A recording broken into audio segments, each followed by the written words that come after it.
Next speaker is Dr. Hannah Dalgleish, as I said, so we'll roll straight into that. Great. Thank you very much for having me. It's always great to come to Ireland and back to the EU. So I am really interested in kind of why is it that despite having all this evidence and all these recommendations and some policies here and there, why is it that still everything is getting worse exponentially and things aren't really getting that much better?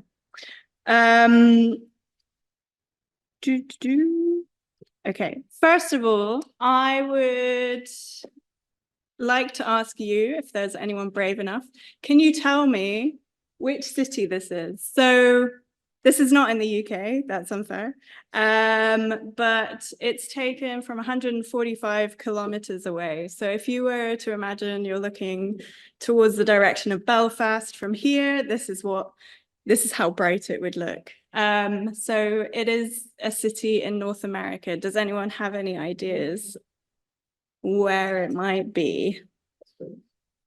Las Vegas? Yeah, it is Las Vegas. So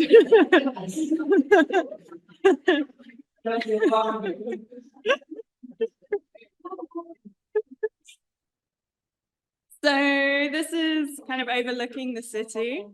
And I was looking at this image and I suddenly thought, I saw this kind of vertical line in the center. I don't know if you can see it, but very faint. And I thought, is that real? Is that an artifact? So I was like, okay, I need to look at more pictures of Las Vegas. And then I found this.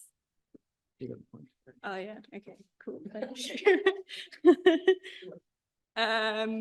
And I thought, wow, that is a very bright light. So then I thought, okay, what is going on here? What is this? And turns out it's a hotel built in the early 1990s.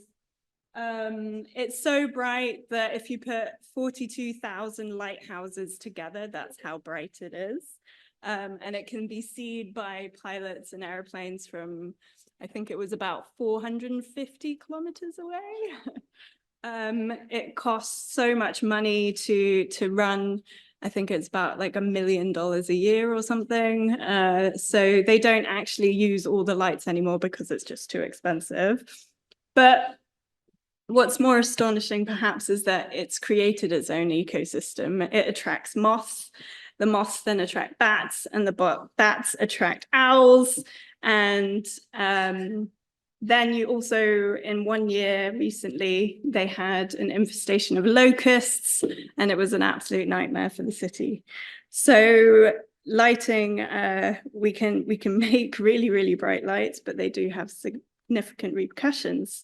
Las Vegas also has built this massive stadium where U2 were performing quite a few concerts. It was opened in September last year, and it's huge. It's got more than 1 million LEDs on it. Very bright, and if you look it up, there is some like really weird images and images of eyes, and it's quite scary. And there was an idea that the Madison Square Gardens, they wanted to build another sphere and bring it to London. They actually bought the land in Stratford, and they had planning approval in March 2022, but then it had to also be approved by the Mayor of London, who actually rejected the Planning Commission in November last year. And then there was this back and forth with the government and Michael Gove, and eventually MSG Sphere were like, oh, we don't want to be involved in politics, and they pulled out. But what's interesting is why did the mayor reject this? And is it thanks to kind of a lot of our efforts in terms of trying to engage with policy and produce recommendations? So here's just a few examples of different types of documents that we've produced, or well, not we, but different organizations have produced, mostly like UK based, and I'll talk through a few of these. So firstly, we have this one that was an inquiry conducted by the London Assembly and their Environment Committee, and they find that there are really significant limitations around existing policy framework around the control of artificial light. And they had a few recommendations. And the very first recommendation was that the mayor should refuse the planning application to develop the sphere. I have no idea if it's because of this that he rejected it. He did say that he rejected it because of light pollution. So yeah. But he didn't say it was because of this document, so I don't know if I could say that it's because of this document, but he did say it was because of light pollution. Yeah. There were also a lot of people complaining about kind of the advertising aspect, so a lot of it would have been massive adverts, and also residents' buildings around and all the light from that as well. So, and then other recommendations that we find similarly, like around, we just need more monitoring, we need actual target metrics, we need citywide strategies, and we need to raise awareness, especially among businesses and all the lights that they leave on. And they said that this isn't important just for London, but the government should be doing this for other major cities as well, and that we should be having streetlights with remote dimming and timers. And there are many more recommendations in there as well. Then we come to the all-party parliamentary group for dark skies. So that's basically a group that isn't just Conservative, it has all the parties involved. And they came together in 2020 and produced this document, which has 10 dark sky policies. They haven't really done anything else really since then, but their main recommendations, here are just 3 out of the 10, but around the fact that it's really difficult with the current sort of planning structures and national planning policy framework to do anything, because there's just no specific things about lighting that you can kind of go against. There needs to be more regulations, and it needs to be more specific around when you can have lighting, where and what color. So as Jana showed, there are examples of that in other countries that have done that. Then there's also the statutory nuisance provisions. So local authorities don't really have an effective way of preventing nuisance lighting. There are also a lot of exceptions, so airports and industry and docks and so on. There are many exclusions where they can do whatever lighting they want and it won't come under the statutory nuisance. And also, it's really hard for people to say, oh, this light is having an impact on my health, because there's just not that much knowledge or awareness about it as well. So things just aren't really explicit enough at all. And then also in terms of the national planning policy framework, again, that kind of text shows you it's more about the rural areas and dark landscapes, but doesn't really cover urban cities as well. This is a inquiry that was conducted by the House of Lords Science and Technology Committee. So I was actually giving the talk remotely while I was based in Armagh. And they also similarly find that there's not really any specific targets in many different documents. And then there's this one that recently came out, the 25-year environmental plan. There's one tiny little paragraph that says, oh, light pollution, we should do something about it, but that's about it. And really just not really any interest from central government, from DEFRA and other organizations to do anything about it. So again, their recommendations are, we need methodology, we need to be tracking, we need to be monitoring and reporting on light pollution. The government should be surveying this. And also local authorities need resources and they need to be incentivized to regulate light pollution. And there's actually quite an interesting response from the government to this inquiry, which is quite negative and not very helpful. And then there's a really interesting response to the response back from the House of Lords, which is quite fun entertainment to read if you've got nothing better to do. And then just quickly, so on the top right, you have quite a nice document actually that has a lot of extensive recommendations and ideas around just the city of London. So they're talking about really a very small part that's on the inner part of London, where they really talk about darkness being as important as the light. And also just wanted to put in some Northern Ireland documents as well. But nothing really is happening. We have, we have documents, we have guidelines, we have recommendations, but nothing is changing. So well, things are changing, but very slowly. So why is that the case? What are the challenges? What are the barriers?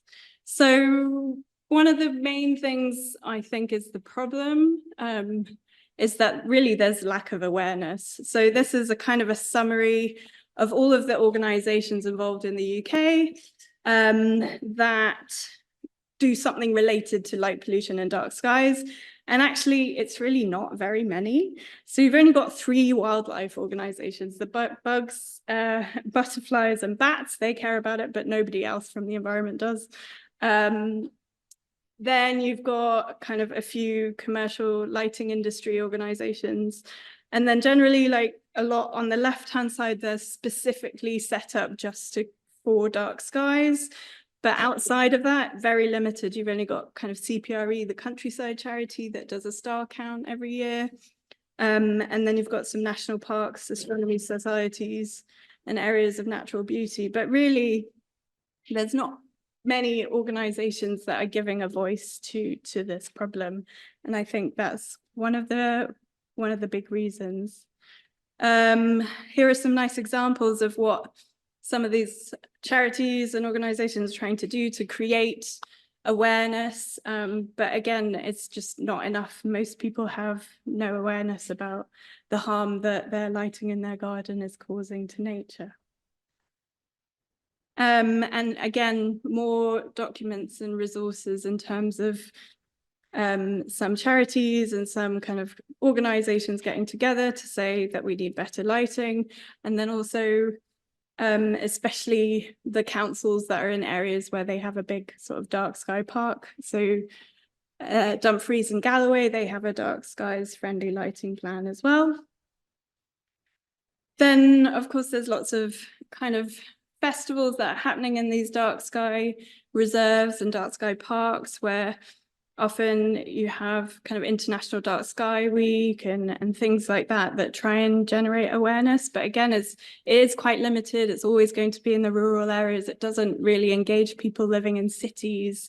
And so I'm curious, how do we do that? There's also the big problem around thinking about the night is that, I mean, people often don't really think about it because they're sleeping, but then also there's kind of hundreds and hundreds of years of religion and culture and stereotypes that darkness is bad. You must be afraid of it. This is where the bad things happen and where the monsters live.